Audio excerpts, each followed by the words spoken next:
Mainit-init na chismis, kakapasok lang na blind item. Female singer ayaw makita ng hunk actor. Sino-sino ang mga ito? Bago tayo pumunta sa pinaka-exciting part ng balitang ito, mag-like ka muna at mag-subscribe para updated ka sa araw-araw na chismisan. Isang sikat na singer at aktres ay umano'y handa na muling bumalik sa showbiz.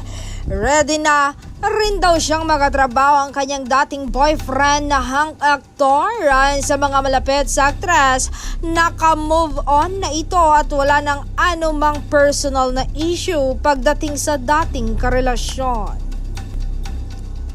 Pero kabaligtaran naman ang sitwasyon sa panig ng hunk actor. Usap-usapan na hindi pa raw ito handang umarap o makatrabahong muli ang aktres dahil hindi raw ito sumasagot sa mga text o tawag na may kinalaman sa proyekto.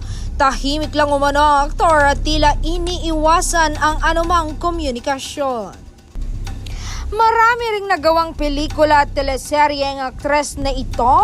Sa kanyang pagbabalik, mas kaabang-abang ang mga proyektong gagawin. Si hunk actor naman ay namamayagpag pa rin ang career hanggang sa ngayon. Anyway, mas matatag at mas handa na raw ang aktres na harapin ang nakaraan. Si actor naman ay tila hindi pa tuluyang nakaka-move on.